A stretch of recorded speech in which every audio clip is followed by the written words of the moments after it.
Bonjour,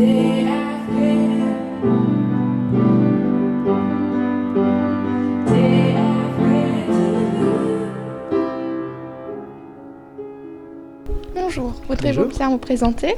Eh bien, je suis Boris Golzio, auteur du roman graphique Les Chroniques de Francine R.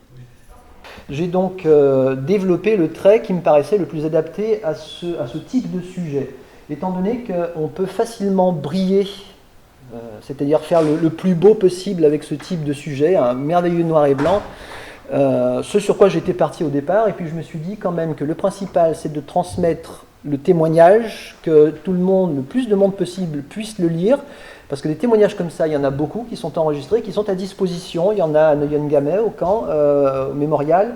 Il y en a un peu partout, il y en a où on en trouve facilement sur Internet, mais d'abord, il faut aller les chercher et il faut les comprendre. C'est-à-dire que comme le témoignage original de Francine, ça part dans tous les sens. Le témoin parle du début, de la fin, un peu du milieu, ça va dans n'importe quel sens. Il faut déjà connaître un petit peu le contexte historique pour savoir où on est. Donc, pour que ce soit lisible à tout le monde, il fallait le mettre en ordre chronologique, ce que j'ai fait.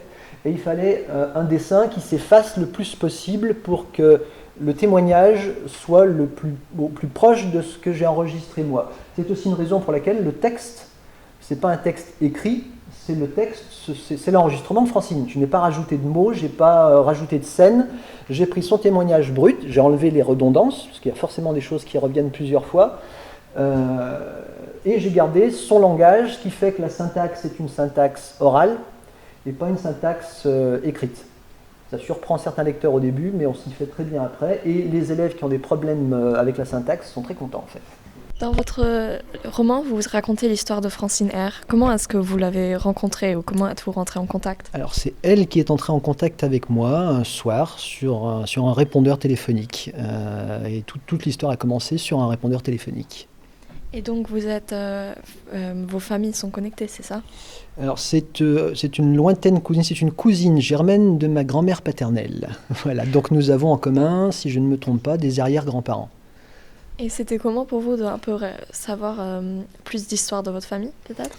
Alors j'ignorais totalement l'existence de cette dame avant qu'elle ne prenne contact avec moi, et ça a été un bonheur de la raconter parce qu'elle était pétillante. Alors, il y a un mot qui la définit, c'est espiègle, parce que malgré son âge, elle était vraiment très vive d'esprit et très drôle, malgré les choses qu'elle avait à raconter, et c'était un bonheur de la rencontrer, un bonheur. Et donc comment vous vous êtes lancé sur le roman? Il m'a fallu du temps pour comprendre que ce texte devait être partagé. Et comme je faisais de la bande dessinée déjà, le meilleur moyen de la partager, c'était d'en faire un roman graphique. Donc, comme j'ai expliqué tout à l'heure, il y a tout un processus pour arriver au départ de ce que je faisais à l'arrivée à ce qui est dans le livre, pour que ce soit cohérent avec le récit et le sujet surtout. Ça vous a pris combien de temps? Alors, la réflexion, beaucoup. Elle est enregistrée en 2000. Francine meurt en 2003. Je crois que j'ai l'idée de faire un roman graphique en 2005. Et j'ai trouvé un éditeur en 2016. Ensuite, il m'a fallu 13 mois de travail, ce qui représente 6-7 mois d'archives, sans trop dessiner. Et puis après, 6-7 mois à ne faire que dessiner. Mais un an, ouais, un peu plus d'un an. La symbolisation permet d'effacer tous les signes de la vie. On peut gommer les yeux, on peut gommer les bouches, parce que même un visage, quand il n'a que 2 petits points pour des yeux et un petit trait pour une bouche, c'est quand même une expression. Et quand on doit dessiner des gens qui sont des zombies, eh bien on peut, avec ce type de dessin, tout enlever. On reconnaît encore des personnages, mais on comprend le symbole. Avec un dessin réaliste, de mon point de vue, c'était pas possible. Donc, j'ai passé mon temps à effacer, à enlever tout ce que je savais faire. J'étais parti sur une teinte un peu sépia, comme on voit en haut, sanguine, et puis c'était trop vivant. Avec l'éditeur, on s'était dit que du gris, c'était trop froid, et en fait, c'était édité avec un brun qui est du bistre, qui est une espèce de marron-gris ou gris-marron. Et ça donne un petit peu une qualité de vieille photographie, donc ça colle à l'époque, c'est pas trop chaud ni trop froid. La couleur apparaît en cours d'album, mais ça on le verra un peu plus tard. Vous avez bien tout dessiné dans la bande dessinée. J'ai tout dessiné moi-même. Et vous avez pris des cours particuliers? Alors, je suis passé par des écoles, une année de beaux-arts, une année d'art déco, mais je devrais pas dire ça dans une école, mais je suis pas fait pour les écoles. Donc je me suis formé un petit peu sur le tas, j'ai appris mon travail tout seul. Et vous avez dit que vous écrivez aussi des bandes dessinées, des comics? Oui, des bandes dessinées d'humour. J'ai commencé comme dessinateur de bandes dessinées d'humour. Ouais. Et vous êtes en train d'écrire quelque chose? Alors, je suis sur un projet encore de déportation, mais qui concerne la Shoah, puisque c'est une Française, petite fille à l'époque, puisqu'elle est déportée à l'âge de 11 ans, et elle s'appelle Lily Leniel, elle est toujours en vie, elle témoigne encore, qui est passée par le camp de Ravensbrück, donc que je connais, et le camp de Bergen-Belsen, où je me rends demain, voilà, où je vais retrouver Lily Leniel d'ailleurs, parce qu'il y a des commémorations au mémorial de Bergen-Belsen demain. Donc vous avez bien visité toutes les mémorials? J'ai visité, tout à fait. Je suis allé pour les chroniques de Francine. Donc Francine est passée par Ravensbrück et Wattenstedt. Je suis allé sur les sites, et je suis allé au mémorial de Neuengamme, dont dépendait le commando de Wattenstedt, qui employait Francine. Donc oui, on a un accueil superbe, et ça a été génial de travailler avec tous ces historiens et documentalistes. Moi, la question que je me posais, c'est en conditions de guerre, quels sont ces transports, comment ça se passe et combien de temps ça prend. Donc ce qui prend une ligne chez elle, c'est 4-5 jours de transport dans les conditions épouvantables qu'elle ne dit pas. Et comme je vous le disais tout à l'heure, la mémoire féminine fait l'impasse sur la souffrance et toutes les choses qui sont trop horribles, d'une part parce que c'est comme ça, et puis aussi parce que les témoins après la guerre ont appris à se taire parce qu'ils n'étaient pas crus. Et c'est une chose qu'on retrouve dans tous les témoignages, hommes et femmes. Quand ils reviennent de déportation, les gens en France ont souffert de la guerre, et ils ne sont pas prêts à entendre de la bouche de gens qui étaient en Allemagne, donc le pays des vainqueurs pendant une certaine période, qu'ils ont plus souffert qu'eux, d'une part, et que d'autre part, ils ont souffert dans des conditions qui sont inracontables. Est-ce que c'est la première fois que vous racontez un peu votre livre dans une école? Allemande, oui. Oui, non, en fait, c'est un livre documentaire, donc il est très utilisé par les professeurs d'histoire, comme le vôtre, et parce qu'il n'y a pas d'autres supports pédagogiques adaptés à ce thème-là pour la jeunesse. Il y a des choses qui sont très dures. Il y a Nuit et brouillard, qui est un film pour lequel il faut être préparé. Il y a des ouvrages romancés, mais qui ne sont pas documentaires. Mais un ouvrage documentaire, de ma connaissance, il n'y en a pas sur ce thème. Donc oui, pratiquement chaque mois, j'interviens dans un ou deux lycées en France. Et bientôt en Allemagne. Et qu'est-ce qui vous a rendu ici en Allemagne ? À part le train, en fait, au départ, il devait y avoir une table ronde à Berlin, à l'ambassade, autour de 3 ouvrages français sur la Seconde Guerre mondiale, qui ont été publiés en 2021 en Allemagne. Or, ça devait avoir lieu en décembre 2021, ça a été reporté pour cause de Covid. Ça devait avoir lieu ce jeudi 1er septembre, mais c'est reporté pour une autre raison. Donc je reviendrai. Mais je ne sais pas quand. Aussi, est-ce que écrire un roman historique, vous êtes rendu dans tous les lieux et tout ça, est-ce que vous pensez que maintenant ça a un peu changé de ce que vous allez faire dans le futur ? Alors pour la représentation, je ne pense pas, puisque je compte faire la même chose sur le camp de Bergen-Belsen. Par contre, ça a changé ma carrière, puisque je ne fais plus du tout de dessin drôle, et qu'il y a un investissement parce que je l'écris, pour Francine, j'ai pas composé de texte, j'ai adapté le texte oral pour qu'il fasse un récit cohérent avec un début et une fin. Pour le travail pour le récit de Lily Leniel, ça va être différent parce qu'elle a déjà publié 2 ouvrages. Il y a des documents qu'on trouve, documents enregistrés, documents télé où elle raconte son témoignage de différentes manières. Donc mon travail est d'auteur, de scénariste, je dirais, de retrouver tout ça, de recouper tout ça, de croiser mes sources, de valider les informations et de les compléter. Et je dois dire que c'est le plus intéressant du travail, parce que c'est le plus enrichissant. C'est ce qui me permet maintenant de passer, c'est pas le dessin qui me permet de communiquer avec des élèves et de passer dans les collèges, c'est tout le travail d'archives que j'ai fait qui m'a apporté suffisamment de connaissances pour pouvoir partager avec des élèves et vulgariser auprès d'un public qui est très peu concerné par ce sujet-là. Alors je vous disais tout à l'heure, c'est une reconstitution comme au cinéma, parce qu'à partir d'éléments, alors des éléments pendant la Seconde Guerre mondiale, on n'en trouve pas, enfin en tout cas moi j'en ai pas trouvé. Maintenant, j'avais pas non plus des années de recherche, j'avais un temps très court de recherche, donc j'ai fait au plus vite, j'ai pris ce que j'avais trouvé et je l'ai, comme pour le cinéma, adapté de manière à ce que ça rende quelque chose de crédible. Donc de photographies, de cartes postales qui sont d'entre les deux guerres, et ben on peut recréer avec des éléments qui sont des éléments d'époque, voitures, barrières, on peut recréer quelque chose qui est crédible.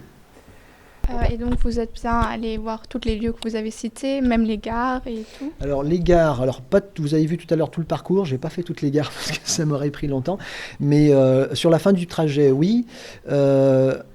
La prison de Roanne, elle n'existe plus. La prison de Saint-Étienne, elle n'existe plus. Le fort de Romainville, il existe, mais il n'est accessible qu'un jour par an pour les journées du patrimoine. J'y suis allé, mais pas le bonjour. Mais on trouve des documents pour l'intérieur. Je suis allé à Ravensbrück. Je suis allé où il reste donc les bâtiments en dur, c'est-à-dire tout ce qui était utilisé par l'ISS. Mais c'est un lieu qui a été massacré par l'armée soviétique, puisque les Russes sont restés jusqu'à il n'y a pas si longtemps sur place. Donc ils ont beaucoup modifié l'espace. Du coup, je m'y sentais quand même un petit peu, je ne veux pas dire chez moi, mais je connaissais les lieux, puisque j'ai fait un modèle, c'est ce que je disais tout à l'heure, j'ai fait un modèle 3D.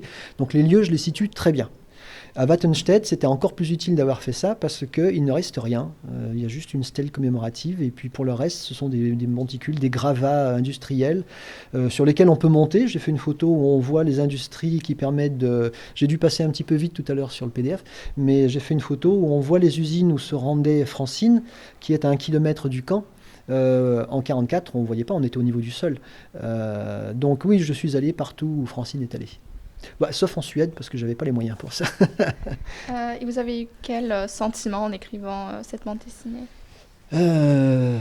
D'avoir fait un travail très intéressant. En fait, quand je l'ai fait, je ne me suis pas posé de questions. Je l'ai fait parce que je sentais que je devais le faire, c'est un devoir.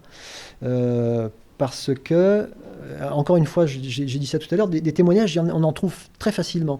Mais il faut connaître la période, il faut connaître les détails pour savoir ce que raconte le témoin.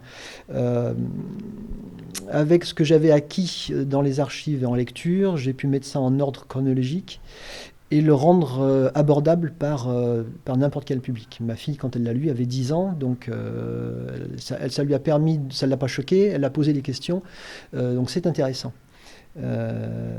Donc c'était du coup j'ai perdu le fil de la question, je ne sais plus. Non, c'est super intéressant. C'est un travail, ce que je disais tout à l'heure, c'est plus intéressant à construire qu'à réaliser. C'est-à-dire qu'à chercher les archives, à trouver toutes les réponses aux questions qu'on se pose, ça c'est super intéressant. Et après de partager. C'est une chose à laquelle j'avais jamais pensé, et j'ai retrouvé le sens de la question. Quand j'ai fait l'ouvrage, pour moi il était fait, et c'est après que j'ai compris qu'il y avait... Alors je savais que je faisais un travail mémoriel. Des gens sont venus à moi en me disant c'est un très bel hommage à Francine. Alors oui, c'est un hommage. C'était pas volontairement un hommage, mais c'en est un. Et je suis content que... Et c'était le but de ce travail, c'est que une mémoire de déportation ne disparaisse pas avec le témoin. Francine, elle va vivre son témoignage va vivre au-delà de sa vie, et ça, c'est une très très bonne chose. Très bonne chose. Sur le trajet, on trouve des petites gares, donc bonheur pour la documentation, parce que celle-ci et ce point de vue, eh bien, il date de 2017 et ils existent encore. La plupart des vieilles gares sont transformées en voies vertes, donc les bâtiments sont fermés, mais les voies sont conservées. Le camp de Ravensbrück, donc le plus grand camp, le premier camp pour femmes du Troisième Reich, qui a fait de nombreuses victimes et qui était immense. Francine ne raconte, entre guillemets, ne raconte que, fermez les guillemets, ce que racontent tous les autres déportés. La particularité de ce camp-là, pour ce camp-là en tout cas, c'est qu'à la libération, tout de suite à la libération, je vais vous montrer des dessins qui ont inspiré les illustrations qui sont dans le livre. Ces dessins, ils ont été faits tout de suite à la Libération, parce que dès la fin de la guerre, même un peu avant la fin de la guerre, les Alliés commençaient déjà à penser à des actes de justice, au procès qui serait celui de Nuremberg, sur, tous les faits de guerre et aussi les atrocités qu'ils ne connaissaient pas toutes encore. La libération du camp, tout de suite après, on a demandé aux déportés de témoigner par écrit, et aussi par dessin quand ils le pouvaient. C'est ce qu'ont fait les femmes de Ravensbrück. Ces dessins, ils n'ont pas été faits dans le camp. Alors je vais vous dire qu'on n'avait pas le droit de dessiner, que c'était interdit, avec une exception que je vous montrerai à la fin, parce qu'il y a des dessins qui ont été faits au péril de la vie des femmes qui l'ont fait. Ces dessins-là, ils ont été faits tout de suite après la libération, ils ont donc vraiment valeur de documentation. Il y a plusieurs auteurs et ils racontent tous la même chose. Alors Francine, dans ses mots, elle donne toutes les étapes. Pour recréer cette atmosphère, il n'y a qu'à, en tant que dessinateur, il n'y a qu'à se pencher sur ce qui existe véritablement, sur ce qui a été vécu. Pourquoi ou comment, pour vous, c'était important de vraiment visiter les lieux? Parce que souvent, on trouve même des sites internet, mais l'importance de vraiment les voir, les visiter et de voir comment c'était. Alors, d'abord parce qu'il y a à Neuengamme et à Ravensbrück, même si Francine n'est pas passée par Neuengamme, il y a des mémoriaux qui sont riches, qui sont des musées, qui sont très riches, qui apportent des informations. Il y a sur place des documentalistes et des historiens qui m'ont permis de compléter mes recherches, d'avoir accès à des documents qui ne sont pas accessibles à tout le monde. J'ai eu pour le camp de Wattenstedt, avec le mémorial de Drute, qui est le mémorial qui s'occupe du camp des hommes de Drute, qui était dans la ville de Salzgitter, Wattenstedt étant à l'écart, j'ai eu accès à des documentations qui m'ont permis de faire renaître des lieux qui ont totalement disparu. La gare dans laquelle arrive Francine depuis Ravensbrück, donc elle fait Ravensbrück-Wattenstedt. Au départ, je me suis dit, je la fais descendre à Wattenstedt, à la gare de Wattenstedt, ou de Salzgitter, qui était la plus grande ville à côté. Or, il se trouve qu'il y avait une gare, les SS avaient construit une gare à l'extérieur, le nom m'échappe totalement ici, qui était à peine 1 kilomètre du camp, qui a totalement disparu aujourd'hui et qui servait à la fois de gare de tri pour toute l'industrie qui était à proximité, et aussi pour décharger, parce qu'ils sortaient du wagon à bestiaux, donc on déchargeait les détenus pour qu'ils aillent à pied au camp de concentration de Wattenstedt-Linde, sans être vus par la population de la ville. Alors les paysans pouvaient les voir, mais ce que je montre dans le livre, ce que j'ai montré tout à l'heure au PDF, moins on savait ce que faisaient les SS, mieux on se portait. Donc les SS, et ils ont fait ça aussi à Ravensbrück, c'est-à-dire que les premiers déportés arrivaient principalement à la gare de Fürstenberg, et après marchaient, il devait y avoir 3 km je crois, marchaient, contournaient le lac pour arriver à Ravensbrück, mais c'était du temps de perdu, c'était du temps d'observation pour la population locale qui posait des questions. Donc après on a fait descendre les gens à proximité, le long il y a une ligne de chemin de fer qui passe toujours un petit peu plus au nord du camp, j'ai plus la situation en tête, mais donc les détenus descendaient là et arrivaient avec quelques centaines de mètres à faire pour arriver au camp, avec toute une mise en scène qui était typique du protocole nazi pour ce genre de choses. Donc c'est intéressant de se rendre sur place pour comprendre la topologie, fait qu'on comprend mieux les choses. Sans avoir fait de modèle 3D, j'aurais été perdu à Ravensbrück, parce que tous les blocs qui sont en bois, les blocs des détenus ont disparu. Donc il y a un grand camp vide, il y a l'enceinte du mur, le mur d'enceinte, et le camp Siemens n'est pas réhabilité, il n'est pas conservé. Donc c'est une friche avec des sols qui sont des bases de bâtiments en béton, des socles dont il ne reste absolument rien d'autre. Moi je savais où j'étais parce que j'avais bien en tête le modèle que j'avais fait, mais pour qui n'a pas fait ce travail-là, c'est impossible de savoir où on est, ou alors il faut prendre de la hauteur et avoir le plan en tête. Donc c'était important de faire ces modèles 3D, de se déplacer sur place pour percevoir un petit peu, comprendre la réalité des choses, et ça rend encore plus horrible parce que finalement la région de Ravensbrück avec son lac, c'est charmant. C'est charmant, il y a des oiseaux qui chantent, et il y avait un camp de concentration abominable, ça remet en place.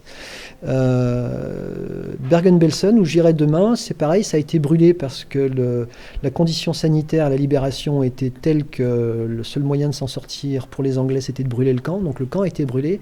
Il faudra un autre modèle 3D pour arriver à faire revivre, entre guillemets, cet espace. Donc c'est le début de la concentration de Francine qui observe tout ce qu'on voit dans les camps de concentration, les travaux de bagne avec ce rouleau qui est encore exposé à Ravensbrück, mais qui est vraisemblablement pas celui d'origine parce qu'il est décrit comme, on le voit ici, très large. Il fallait une vingtaine de femmes pour le tirer. C'est vraiment un bagne. Au départ, c'est un bagne nazi pour les Allemands, pour les Allemandes, et c'est devenu après un bagne pour toutes les femmes récupérées en Europe.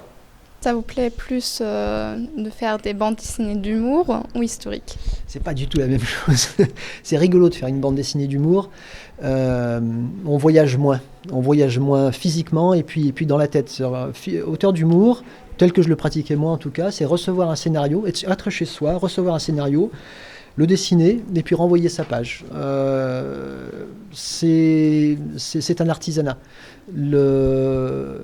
Le roman graphique, tel que je le conçois moi, en tout cas, en documentaire, c'est beaucoup plus intéressant parce que j'apprends des choses.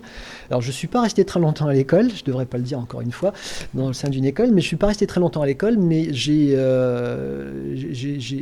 apprendre des choses et sur l'histoire, et il y a plein de choses. Alors, j'ai toujours été intéressé par l'histoire et l'histoire de la Seconde Guerre mondiale, mais il y a tellement de choses à apprendre.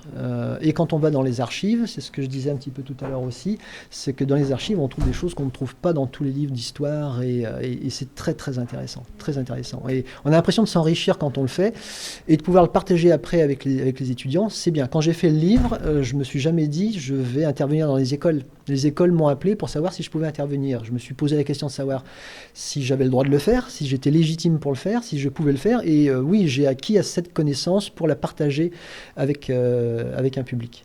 Donc c'est très valorisant, ouais, très enrichissant. C'est à Malmö. Et Malmö, les autorités ont fait une chose extraordinaire, c'est qu'ils ont réquisitionné le musée national. Ils y ont hébergé des déportés de Ravensbrück qui arrivaient pouilleuses et malades. C'est un petit peu comme si, je ne veux pas profiter de l'actualité, mais si on mettait de côté les œuvres d'art du Louvre pour accueillir des réfugiés ukrainiens aujourd'hui. Le parallèle est assez frappant.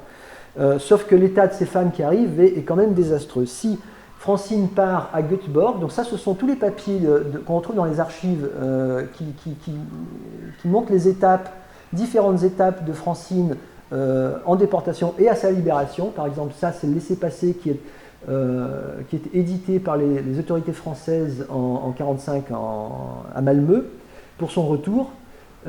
J'ai utilisé cette photo pour la mettre en scène ici, plutôt que simplement montrer la photo, de la mettre en scène pour qu'on comprenne un petit peu le processus dans lequel était pris Francine. Donc tout ça, ce sont des documents d'époque. Ça, de mémoire, c'est le cadre d'enregistrement à Ravensbrück et document de la Croix-Rouge suédoise. Merci beaucoup d'avoir parlé avec nous et de nous avoir visités. Merci pour vous, merci à vous pour votre gentillesse, votre accueil et puis vos questions. Merci. Merci.